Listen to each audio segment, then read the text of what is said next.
എല്ലാവർക്കും നമസ്കാരം. എൻ്റെ പേര് ഷൈജു. ഞാൻ തിരുവനന്തപുരം ജില്ലയിലെ വർക്കല പാപനാശം ബീച്ചിൽ സ്ഥിതി ചെയ്യുന്ന എട്ടില്ലം കളരിയിലെ ഗുരുക്കളാണ്. ഞാനിവിടെ പരിശീലിപ്പിക്കുന്നത് വടക്കൻ കടത്തനാടൻ ശൈലിയുള്ള കളരിപ്പയറ്റാണ്. ഞാൻ ഇന്നിവിടെ പറയാൻ പോകുന്നത് സമീപകാലത്ത് കളരിപ്പയറ്റ് വളരെ പോപ്പുലറായിക്കൊണ്ടിരിക്കുകയാണ്. ഈ അവസരത്തിൽ കളരിപ്പയറ്റുമായിട്ട് ബന്ധപ്പെട്ട് വന്നിട്ടുള്ള കുറേ ചർച്ചകളും അഭിപ്രായങ്ങളും ചില പ്രത്യേക പ്രവണതകളും അതുമായി ബന്ധപ്പെട്ട് ഞങ്ങൾ വടക്കൻ കളരി ഗുരുക്കന്മാരുടെ ഇടയിലും ഒരുപാട് ചർച്ചകൾ ഉണ്ടായിട്ടുണ്ട്. കളരിപ്പയറ്റ് നിലനിർത്തേണ്ട ആവശ്യകത, അത് പരമ്പരാഗത രീതിയിൽ നിലനിൽക്കേണ്ട ആവശ്യകത, അതിലേക്ക് മറ്റ് കലർപ്പുകൾ കയറി വന്നിട്ട് കളരിപ്പയറ്റിനെ ദോഷകരമായി ബാധിക്കുന്ന അവസ്ഥകളെ മാറ്റാനുള്ള പ്രവർത്തനങ്ങൾ, അങ്ങനെ ഒരുപാട് ചർച്ചകൾ വന്നതിൻ്റെ അടിസ്ഥാനത്തിൽ അവരുടെയൊക്കെ അഭിപ്രായം ക്രോഡീകരിച്ചുകൊണ്ടാണ് ഞാനിങ്ങനെ ഒരു വീഡിയോ ചെയ്യുന്നത്.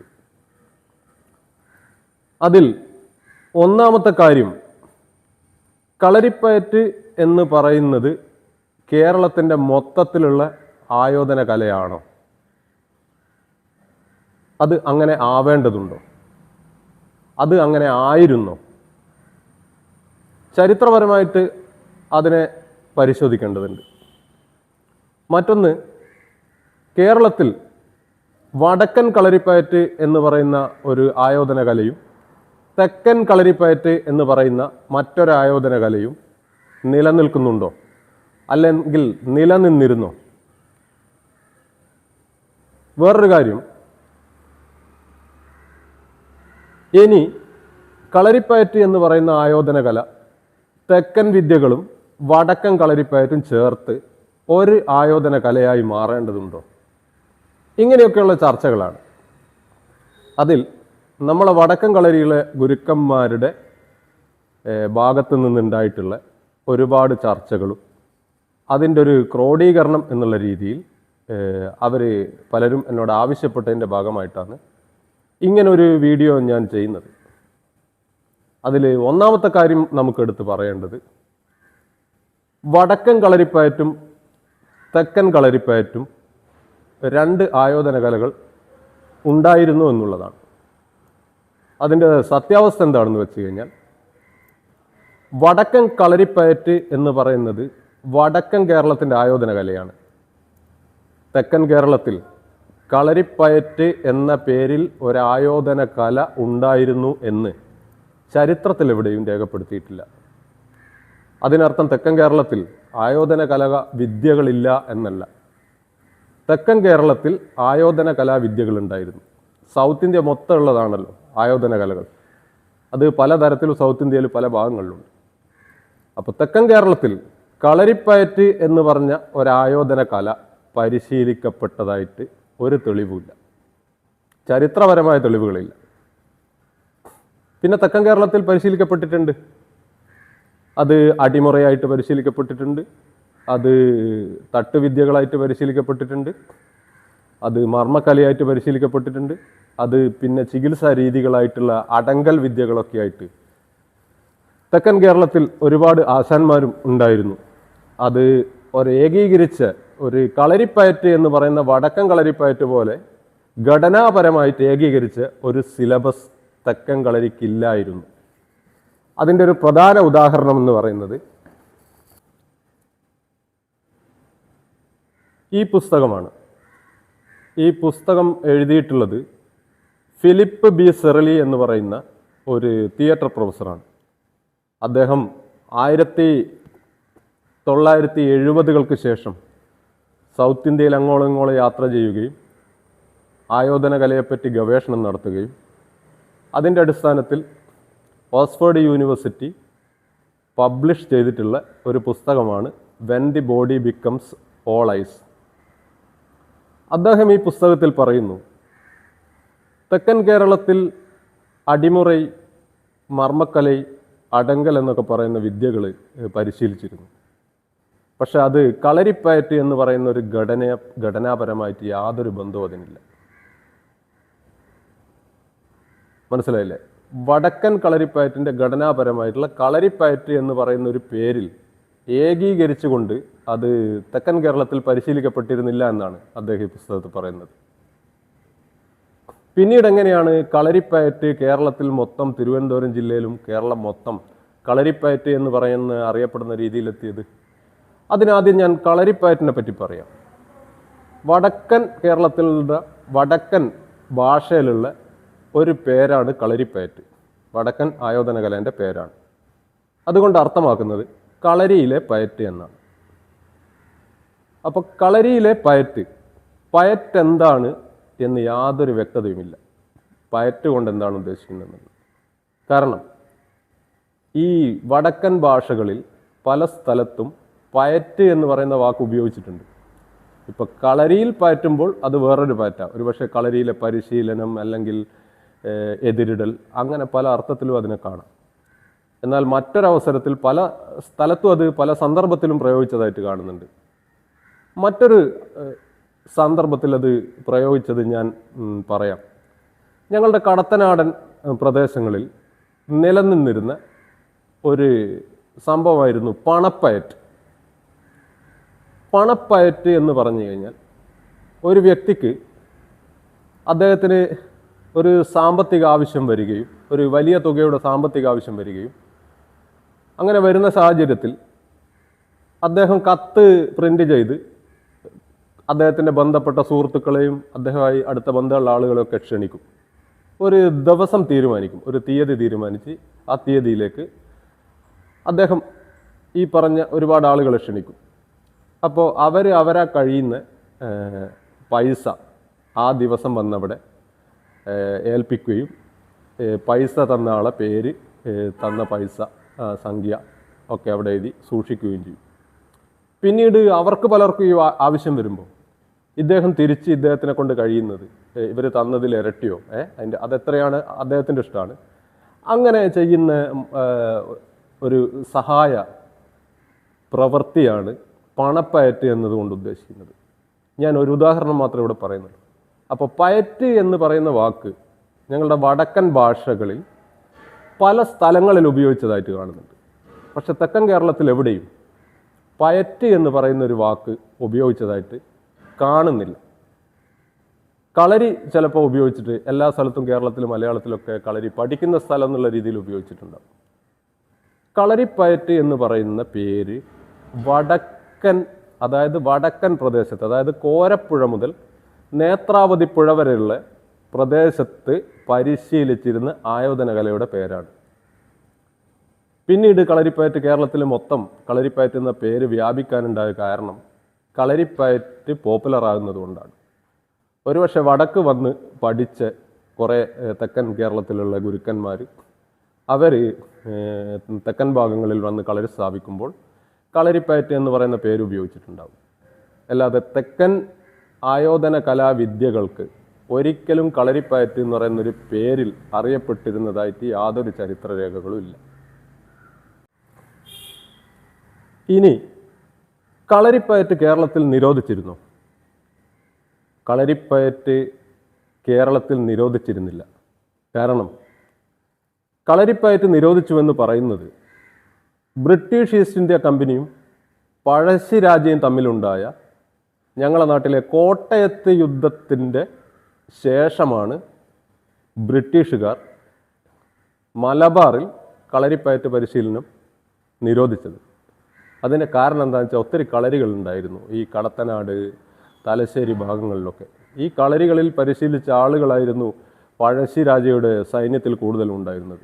അതുകൊണ്ട് തന്നെ ഈ സൈനിക ബലം വർദ്ധിപ്പിക്കാനും സൈനിക പരിശീലനത്തിനും ഉപയോഗിക്കുന്നത് കളരികളാണെന്ന് ഈസ്റ്റ് ഇന്ത്യ കമ്പനി തിരിച്ചറിഞ്ഞപ്പോഴാണ് ഞങ്ങളുടെ പ്രദേശത്ത് കളരികൾ നിരോധിച്ചത്. അത് കേരളത്തിൽ മൊത്തം നിരോധിക്കാൻ അന്ന് കേരളം എന്ന് പറയുന്ന സംസ്ഥാനമേ ഉണ്ടായിരുന്നില്ല. അതുമാത്രമല്ല, തിരുവിതാംകൂർ രാജ്യത്ത് അത് പരിശീലിച്ചിരുന്നില്ല. കളരിപ്പയറ്റ് തിരുവിതാംകൂറിൽ പരിശീലിച്ചിട്ടുണ്ടെങ്കിലല്ലേ നിരോധിക്കേണ്ടതുണ്ട്. ഇനി അത് കളരിപ്പയറ്റ് തിരുവിതാംകൂറിൽ പരിശീലിച്ചിരുന്നില്ല. ഇനി പരിശീലിച്ചിരുന്നുണ്ടെങ്കിൽ പോലും ബ്രിട്ടീഷുകാർക്കത് നിരോധിക്കേണ്ടതില്ല. കാരണം തിരുവിതാംകൂറുമായിട്ട് ഒരിക്കലും തിരുവിതാംകൂറിൽ അത് നിരോധിക്കേണ്ട ആവശ്യം ബ്രിട്ടീഷുകാർക്ക് വരുന്നില്ല. കാരണം മലബാർ മാത്രമാണ് ബ്രിട്ടീഷുകാരുടെ കമ്പനിക്ക് കീഴിലുള്ളത്. തിരുവിതാംകൂർ ഒരിക്കലും ഈസ്റ്റ് ഇന്ത്യ കമ്പനിക്ക് കീഴിലല്ല. അതുകൊണ്ട് കേരളത്തിൽ മൊത്തത്തിൽ കളരിപ്പയറ്റ് നിരോധിച്ചിരുന്നു എന്നുള്ളത് തെറ്റായ ഒരു വാദഗതിയാണ്. ഇനി തെക്കൻ ആയോധന കലാവിദ്യകളെപ്പറ്റി എനിക്കറിയില്ല.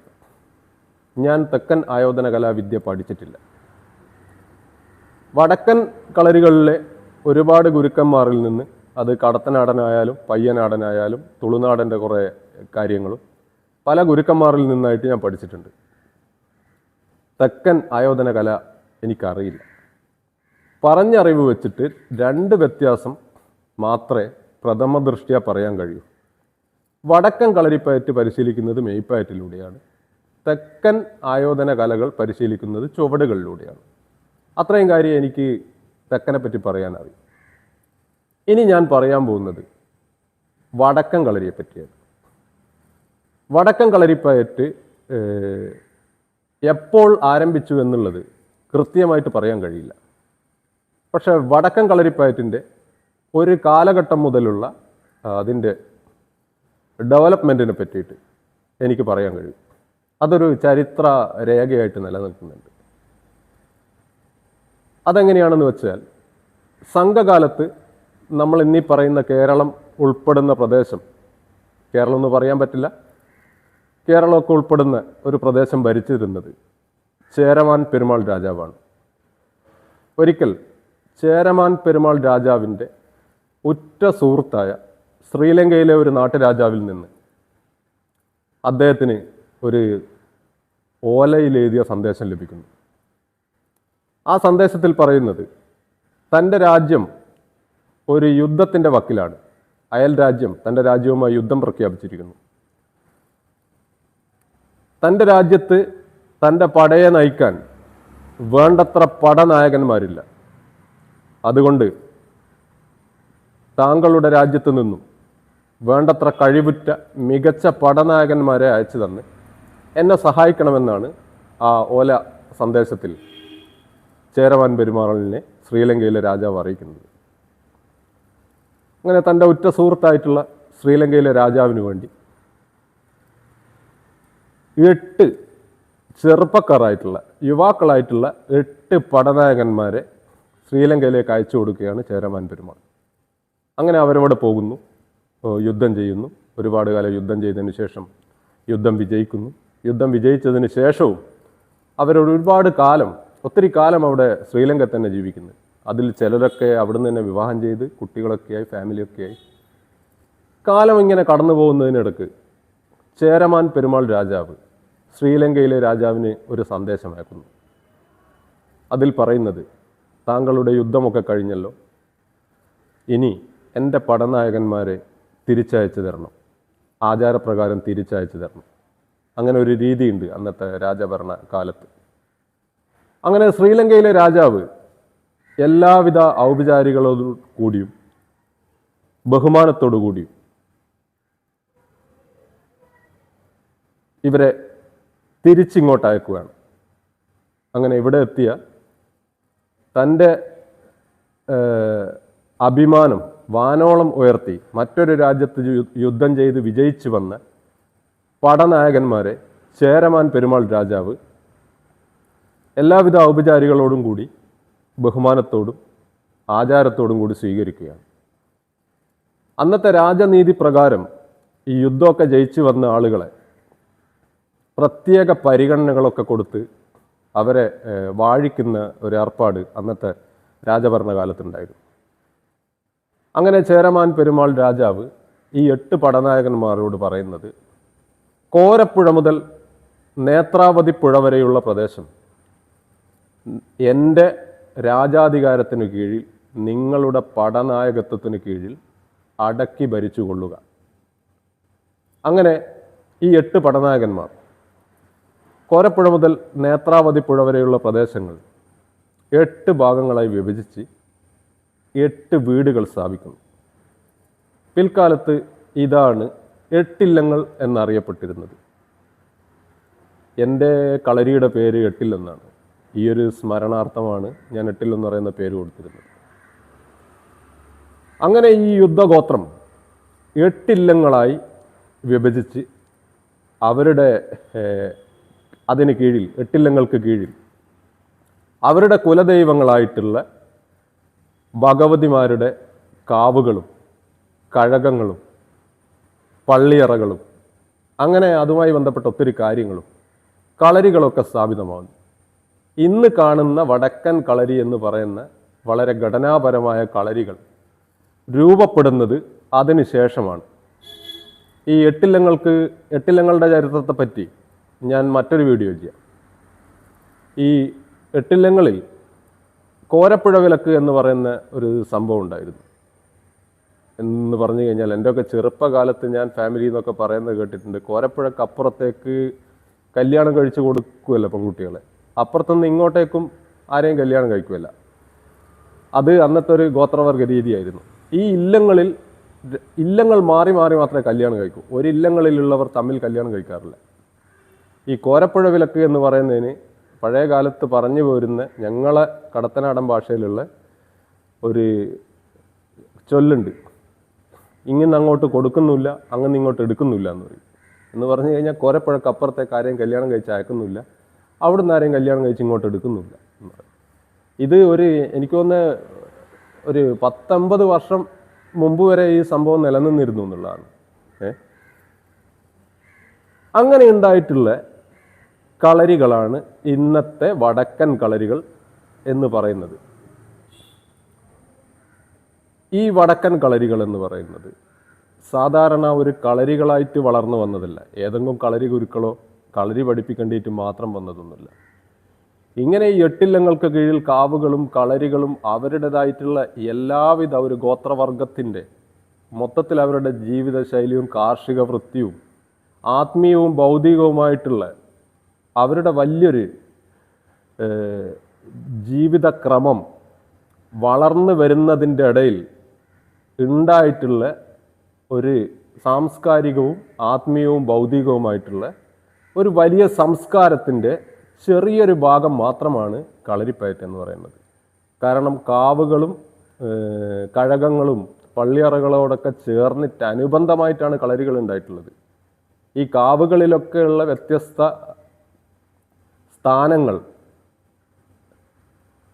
സ്ഥാനങ്ങളിൽ ഇരിക്കുന്ന ആളുകൾ അവർക്കൊക്കെ ആചാരസ്ഥാനീയ നാമങ്ങളുണ്ട്. അതുപോലെ തന്നെ കളരി പഠിപ്പിക്കുന്ന ആൾക്ക് ഒരാചാരസ്ഥാനീയ നാമമുണ്ട്.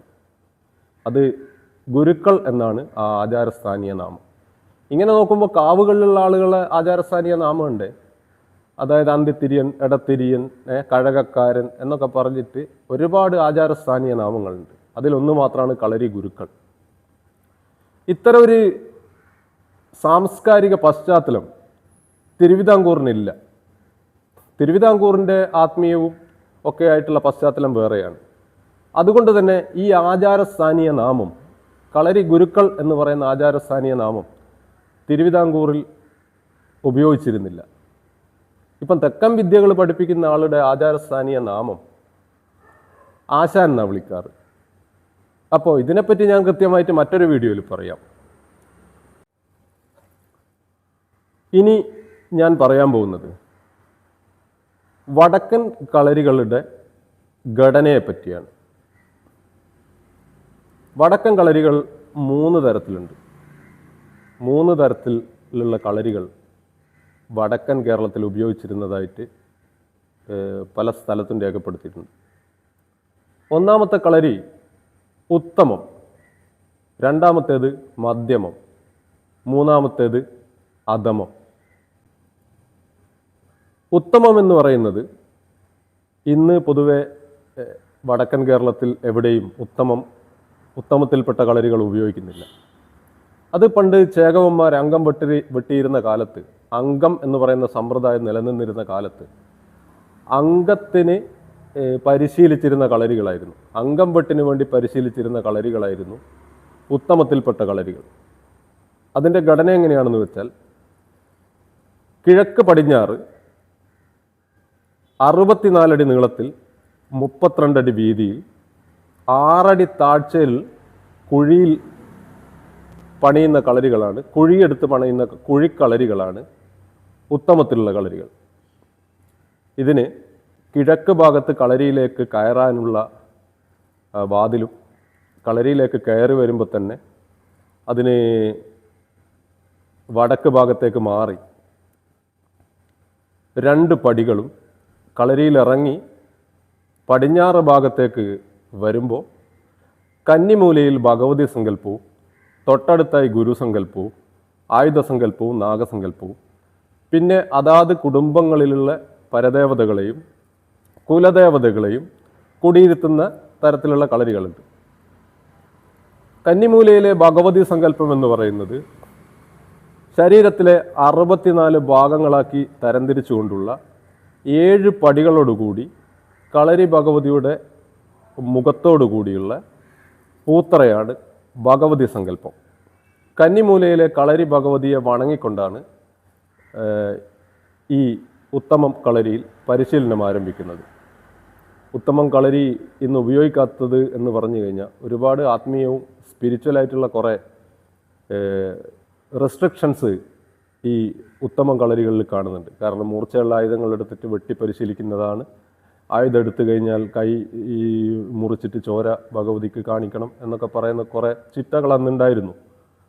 ഏതായി കഴിഞ്ഞാലും അംഗം എന്ന് പറയുന്നൊരു സമ്പ്രദായം ഇല്ലാതായതിൽ പിന്നെ ഉത്തമം എന്ന് പറയുന്ന കളരി വടക്കൻ കേരളത്തിൽ ഉപയോഗിച്ചതായിട്ട് കാണുന്നില്ല.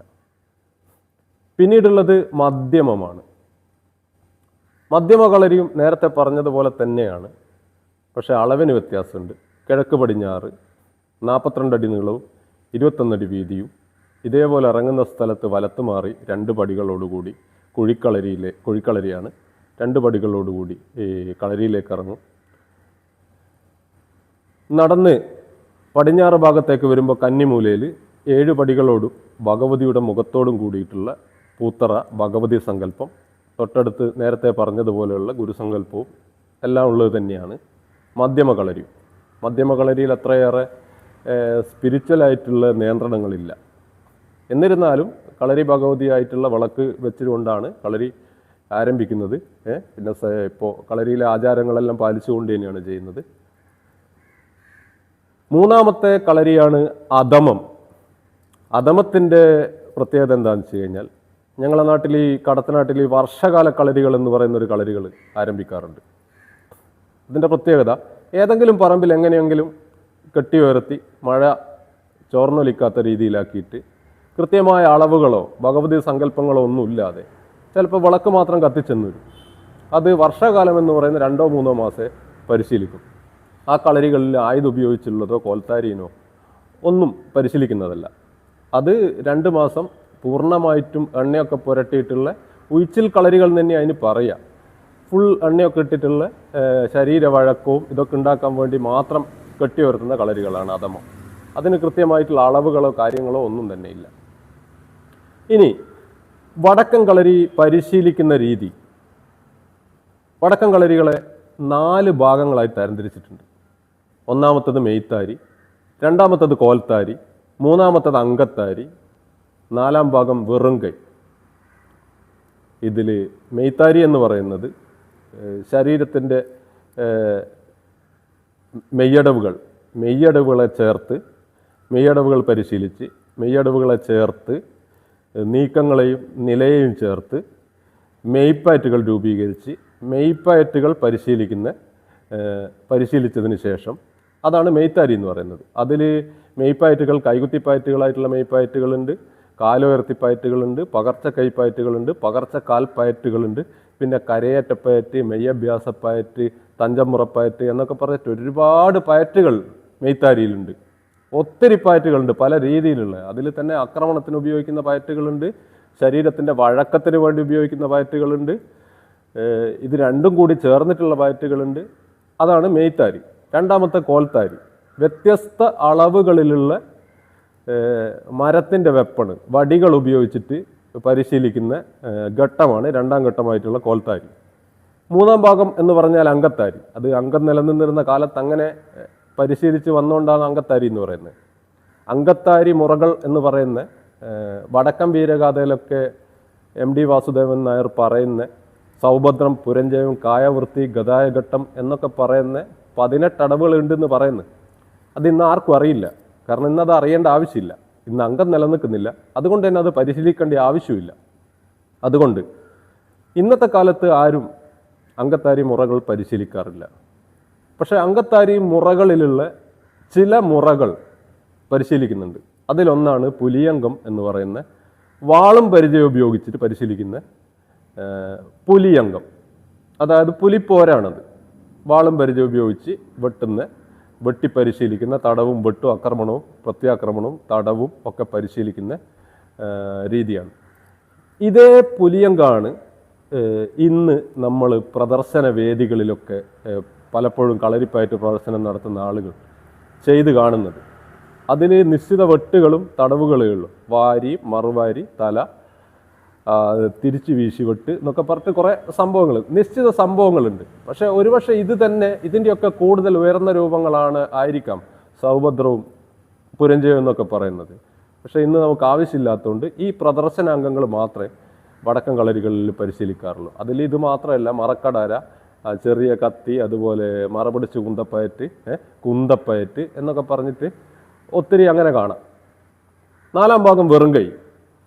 വെറുംകൈ എന്ന് പറയുന്നത് വെറും കൈ ഉപയോഗിച്ചിട്ടുള്ള ആക്രമണവും പ്രത്യാക്രമണവും തന്നെയാണ്, തടവുമൊക്കെ തന്നെയാണ്. ആ വെറുംകൈ മുറയിൽ അക്രമിയുടെ എണ്ണങ്ങളോ, അതായത് മാറ്റാൻ്റെ എണ്ണോ, മാറ്റാൻ ഉപയോഗിക്കുന്ന ആയുധങ്ങളെ പറ്റിയൊന്നും അഭ്യാസിക്ക് യാതൊരു പ്രശ്നവും ഉണ്ടാവില്ല. മാറ്റാൻ ഒന്നോ രണ്ടോ ഒന്നിലധികമോ വന്നാലും മാറ്റാൻ ഏതായുധം ഉപയോഗിച്ച് കഴിഞ്ഞാലും അഭ്യാസിക്ക് അത് യാതൊരു പ്രശ്നവുമില്ല എന്നുള്ളൊരു രീതിയിൽ അഭ്യാസി എത്തുന്നൊരവസ്ഥയാണ് നാലാം ഭാഗം വെറുംകൈ മുറ. ഈ വെറുംകൈ മുറയ്ക്ക് ശേഷം ചിലർ ഗുരുസ്ഥാനത്തേക്കൊക്കെ പോവും, മരുന്നുകൾ പഠിക്കും, ചവിട്ടി ഒഴിച്ചലുകൾ പഠിക്കും, ചികിത്സകൾ പഠിക്കും, എണ്ണ കാച്ചുന്നത് പഠിക്കും, അങ്ങനെ ഒരുപാട് മരുന്നുകളൊക്കെ പഠിക്കും. അത് ഓരോരുത്തർ എല്ലാവരും പോകണമെന്നില്ല.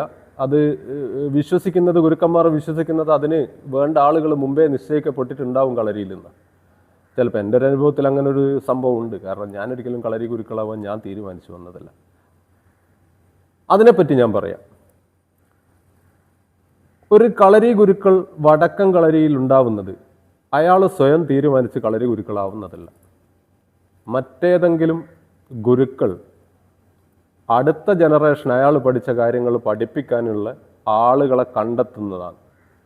ഇപ്പോൾ എൻ്റെ ഈ കളരി എന്ന് പറയുന്നത് എൻ്റെ ഗുരുക്കൾ വന്നിട്ട് എൻ്റെ ചെറുവിരൽ തൊട്ടിട്ട് വിളക്ക് കത്തിച്ചിട്ടാണ് എന്നെ ഈ കളരി ആചാരപ്രകാരം ഏൽപ്പിക്കുന്നത്.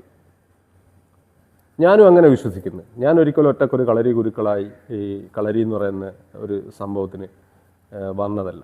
പക്ഷേ എൻ്റെ തീരുമാനം അല്ലെങ്കിൽ നിയോഗം എന്നൊക്കെ പറയുന്നത് ഇതായിരിക്കാം. അതുകൊണ്ട് പിന്നെ എനിക്കൊരു പാഷനാണ്, കളരിപ്പയറ്റ് പാഷനാണ്. ഞാനത് സസന്തോഷം ഏറ്റെടുത്തു. അങ്ങനെയാണ് ഗുരുക്കൾ എന്ന് പറയുന്ന ഒരു ആചാരസ്ഥാനത്തേക്ക് ഒരു ഗുരുക്കൾ അടുത്ത ഗുരുക്കളെ കണ്ടെത്തുന്നത്. ഗുരുക്കൾ എന്ന് പറയുന്ന ആചാരസ്ഥാനത്തെപ്പറ്റി ഒരുപാട് തെറ്റിദ്ധാരണകൾ സമീപകാലത്ത് പരക്കുന്നുണ്ട്. അത് നമ്മളെ വടക്കൻ കളരിയിലെ ഗുരുക്കന്മാർ സമീപകാലത്ത് ചർച്ച ചെയ്യപ്പെട്ടിട്ടുണ്ട്. ചില സംഭവങ്ങൾ ഉണ്ടായിട്ടുണ്ടായിരുന്നു, അതിൻ്റെ അടിസ്ഥാനത്തിൽ ചർച്ച ചെയ്തിട്ടുണ്ട്. മറ്റൊരു വീഡിയോയിൽ ഞാൻ ഗുരുക്കൾ ആരാണ്, എന്താണ്, ഗുരുക്കളെ ക്വാളിറ്റി എന്താണ്, ഞങ്ങളെ വടക്കൻ കളരിയില്ല, തെക്ക് ഗുരുക്കന്മാരില്ലല്ലോ, ആശാന്മാരെന്നല്ല തെക്ക് വിളിക്കുക. അപ്പോൾ ഒന്നുകിൽ ഈ ഗുരുക്കൾ എന്ന് പറയുന്ന ആചാരസ്ഥാനപ്പേര് കേരളത്തിൽ അങ്ങോളം ഇങ്ങോളം വന്നിട്ടുണ്ടെങ്കിൽ അത് വടക്കൻ കളരി പഠിച്ച ആളുകൾ അവരുടെ ആചാരസ്ഥാനപ്പേരാണ്. തെക്കൻ കളരിയിലെ ഗുരുക്കൾ എന്നുള്ള ആചാരസ്ഥാനപ്പേര് തെക്കൻ വിദ്യകളിൽ ആചാരസ്ഥാനപ്പേരില്ല. ഇനി ഗുരുക്കളെ പറ്റിയിട്ട് ഞാൻ അടുത്തൊരു വീഡിയോയിൽ കൃത്യമായിട്ട് പറയാം, അത് പറയേണ്ടതുണ്ട്. ഇനി ഈ വീഡിയോ ചെയ്യാനുണ്ടായിട്ടുള്ള കാരണം, സമീപകാലത്ത് കളരിപ്പയറ്റ് എന്ന് പറയുന്നത് ഒരു കേരളത്തിൻ്റെ മൊത്തത്തിലുള്ളൊരു ആർട്ട് ഫോമാണ്, അതൊറ്റൊന്നാണ് എന്നൊക്കെ ഉള്ളൊരു ചർച്ചകളുണ്ട്. അപ്പോൾ കളരികൾ പലതരത്തിൽ പരിശീലിപ്പിക്കുന്ന കളരികളുണ്ട്. തെക്കൻ കളരിയും വടക്കനും ഒക്കെ മിക്സ് ചെയ്തിട്ട് പരിശീലിപ്പിക്കുന്നുണ്ട്. തെക്കൻ കളരി മാത്രം പരിശീലിപ്പിക്കുന്നുണ്ട്, വടക്കൻ കളരി മാത്രം പരിശീലിപ്പിക്കുന്നുണ്ട്. അങ്ങനെ പലതരത്തിൽ, അതൊക്കെ ഓരോരുത്തരുടെ സ്വാതന്ത്ര്യമാണ്. അതിലൊന്നും വേറെ തർക്കമൊന്നുമില്ല. നിങ്ങൾക്ക് ഏത് രീതിയിലും പഠിപ്പിക്കാം. ഇപ്പോൾ ലോകത്തിൻ്റെ പല ഭാഗങ്ങളിലും പല ആയോധന കലകളും മിക്സ് ചെയ്തിട്ട് പുതിയ പുതിയ ആയോധന കലകൾ ഉണ്ടാവുകയും അത് പരിശീലിപ്പിക്കുകയും ചെയ്യുന്നുണ്ട്.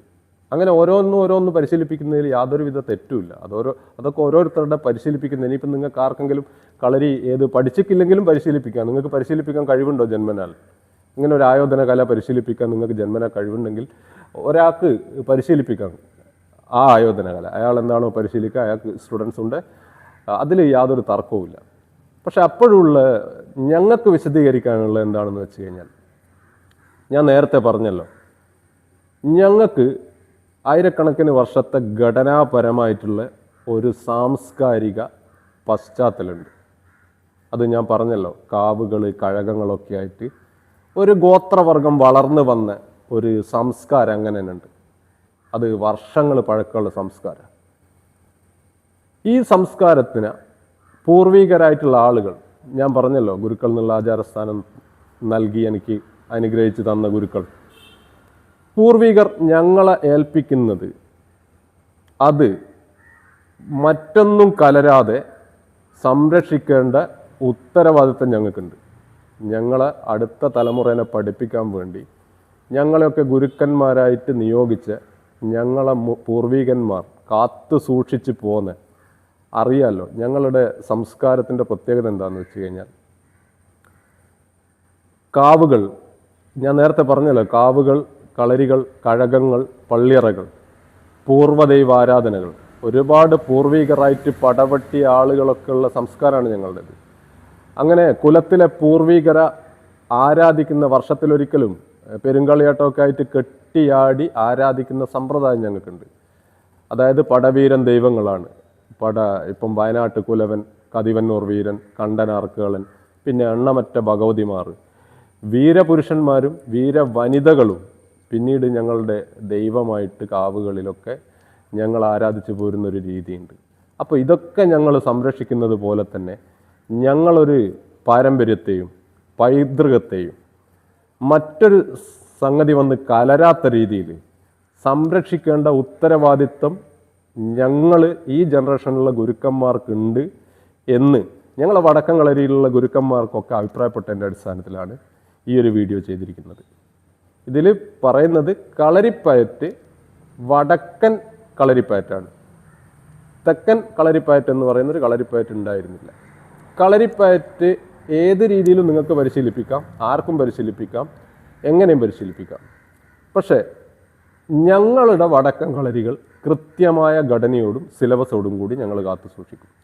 അത് എല്ലാം ഒന്നാണ്, കലർപ്പാണ് എന്ന് പറയുമ്പോൾ ഞങ്ങളുടേത് ഒറിജിനൽ ഇതാണ് എന്ന് പറയാനുള്ള ഉത്തരവാദിത്തം ഞങ്ങൾക്കുണ്ട്. ഞങ്ങളെ പൂർവികന്മാരുടെ ഒക്കെ തന്ന ഈ അറിവിനെ സംരക്ഷിക്കാനുള്ള ഉത്തരവാദിത്തമാണ് അത് മറ്റൊന്നും കൊണ്ടല്ല, അത് ഞങ്ങൾ നിറവേറ്റിയിരിക്കും. ഇനി ആരാണ് കളരി ഗുരുക്കൾ? അത് മറ്റൊരു വീഡിയോയിൽ പറയാം. വടക്കൻ കളരിപ്പയറ്റിൻ്റെ ചരിത്രപരമായ അന്വേഷണം ഇവിടെ ആരംഭിക്കുകയാണ്. എട്ടില്ലം കളരിയുടെ അന്വേഷണം ഇവിടെ ആരംഭിക്കുകയാണ്. നിങ്ങൾക്ക് വടക്കൻ കളരിയുടെ ചരിത്രത്തെപ്പറ്റി കൂടുതൽ അറിയണമെങ്കിൽ ഈ ചാനൽ ഫോളോ ചെയ്യാവുന്നതാണ്. എല്ലാവർക്കും നന്ദി, നമസ്കാരം.